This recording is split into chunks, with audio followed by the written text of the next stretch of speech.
駅周辺街に行きます。前回行った国立駅の南にある駅だぜ。大学通りをまっすぐ南に向かって走ると谷保駅に突き当たります。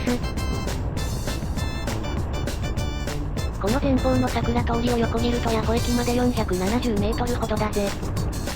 左手に国立富士見台団地が見えてきました。今回は画像のブレを抑える工夫をいくつかしたんだぜ。どんなことしたの？まずは物理的な振動対策だ。ホームセンターで5ミリ圧と10ミリ圧のウレタンスポンジを買ってだな。カメラを取り付けるバイクの風防に貼り付けてだな。カメラのクリップを風防に貼り付けたスポンジに挟んで固定したぜ。これで振動がかなり抑えられたんだ。あとは？次はカメラと動画編集ソフトの設定を変更したぜ。解像度が 2.7K で 60fps だ。どういうことなの？簡単に言うと前回までよりも2倍以上の設定数値にしたんだぜ。画像が綺麗になるの？ YouTube にアップロードしてみるまでわからないんだぜ。つまりやってみないとわからないが良くなると信じてやってみるぜ。谷保駅ね。電車が来るとは縁起がいいな。そうなの？ここから谷保駅の周辺探索を始めるんだぜ。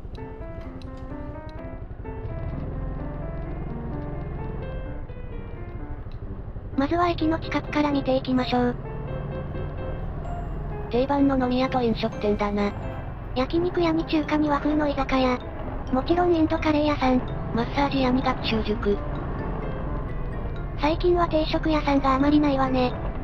寂しいな。気楽に定食食べたいわん。食べたいなぁ。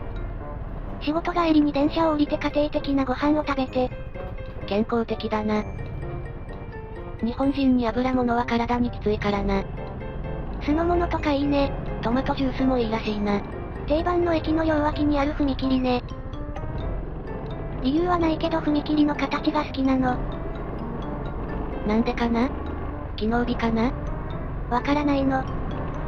好きが一個多いのは良いことだぜ。踏切は無害だし。そうね。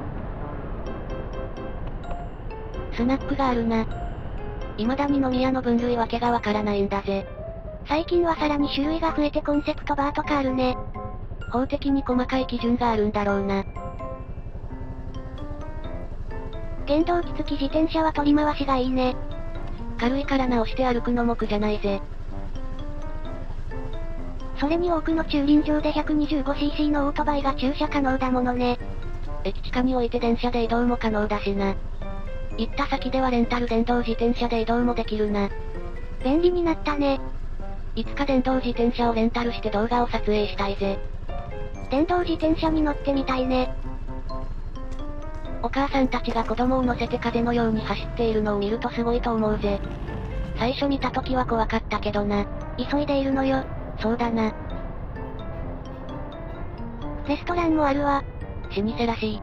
口コミにハンバーグカレーが美味しいと書いてあった。この道は左の表通りから一本裏の道だね。地元の人たちからするとこっちの道もメイン道路だな。左の建物はスーパーだな。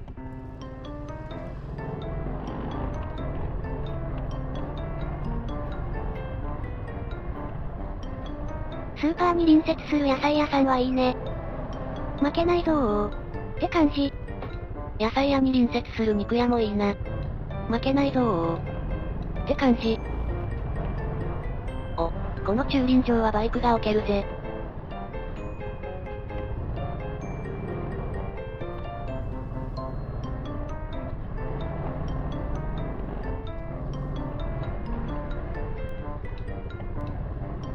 前の建物は地元の様々なお店が入った総合ショッピング店舗みたいね。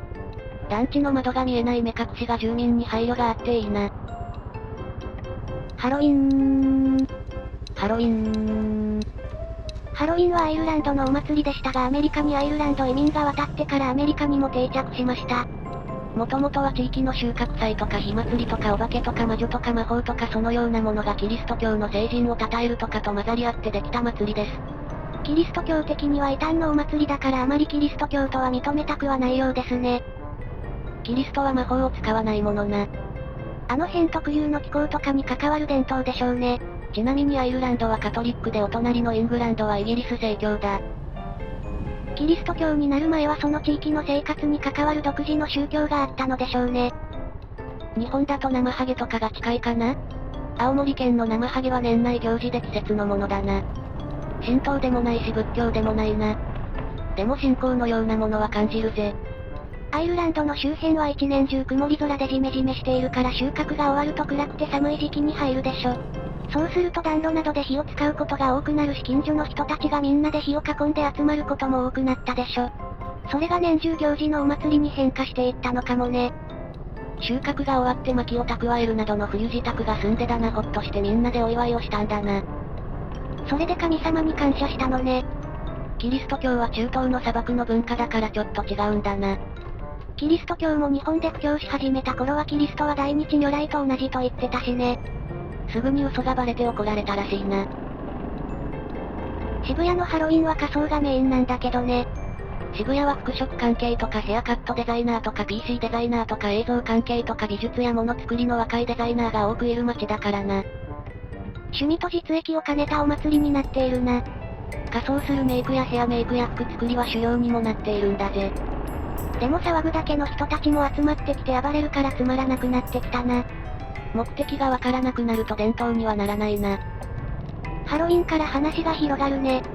掘り下げていくと終わりが見えなくなるからこの話はこの辺で終わりにしよう。鳥居は象徴的でいいね。神様の通り道だな。神様の入り口とも言えるな。ここから神域に入るってわかるものね。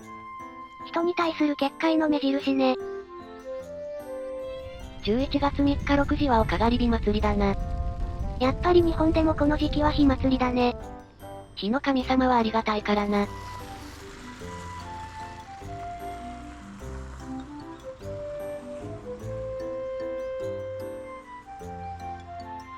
狛犬さんがまた来たのかと言ってるな。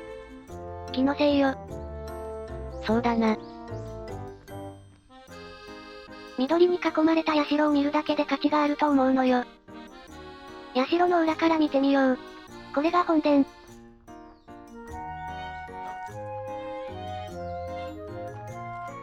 本殿の前にあるみんなが拝む建物が拝殿だぜ。本殿は神様がいる建物。拝殿は人が拝む建物。分かれているのね。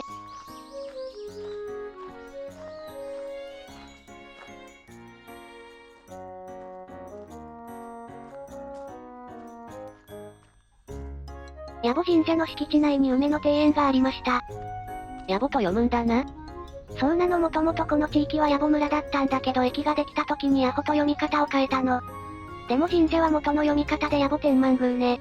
今まで矢保天満宮の読み方を間違えていたぜ。町が大きくなると町の読み方も変わるのね。でも神社は元のままの読み方なの。なるほどな。矢保のやつには低湿地の意味がありだな。稲作に向いた土地だったんだな。地名にはその土地の特徴が込められているんだね。店が開いてないな。どうにも食べ物に引きつけられるんだね。春には梅の花の中で甘酒や抹茶や白玉汁粉を食べたいんだぜ。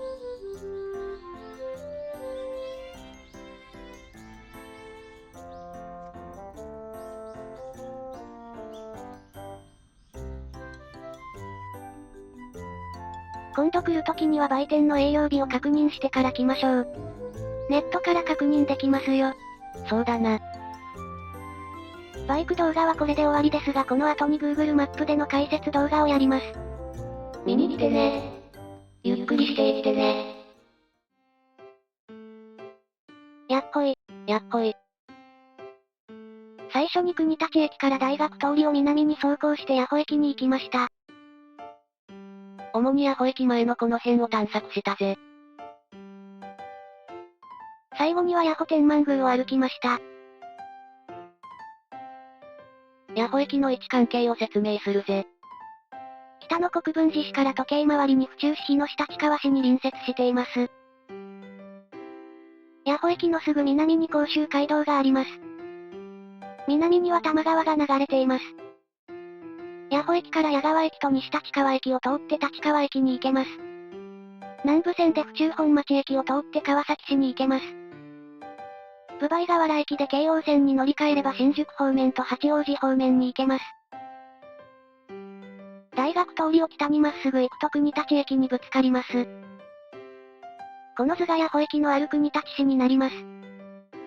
中央線南部線甲州街道が通っているので非常にアクセスの良い場所であります。谷保駅から新宿駅までのルートが様々ありますが、どのルートでも1時間以内には新宿駅へ到着できます。谷保駅は1929年昭和4年に開業しました。開業当初の駅舎は南側にありました。昔は線路の南側の谷保村に人々が暮らしていました。南側は多摩川の低湿地帯で稲作が盛んであり甲州街道も通っていたので生活がしやすかったのです。谷保駅の北側は1965年ぐらいから桜通りのあたりに公団住宅ができてきて人口が増えました。これは現在の谷保町です。今も谷保天満宮の南側には田畑が多く見られます。近年は多摩川の堤防が発達して洪水の危険が少なくなり川沿いは住宅街になっています。谷保駅周辺は学校が多く文教地区に指定されているために文化的で治安が良いです。子供の教育には周りの環境が大切だからな。落ち着いた雰囲気です。市街には出やすいですが市街からは学生以外はあまり用がない人は入ってこない感じがしました。だから昼も夜も静かなんだな。甲州街道だけは多くのトラックが駆け抜けるから大きな音がします。谷保駅の解説はこんなところかな？いつかまた谷保駅周辺に来た時には新しい発見があると思うよ。そうだな。今回撮影した反対側にもコーヒー豆店とか行ってみたいと思う魅力的なお店があるんだぜ。そうね。また行きたいね。また行こうぜ。最後に谷保駅周辺街の航空写真を見ながらお別れします。次の動画作成の予定は谷保駅の隣駅で矢川駅です。それでは皆さんまた次回会いましょう。またねー。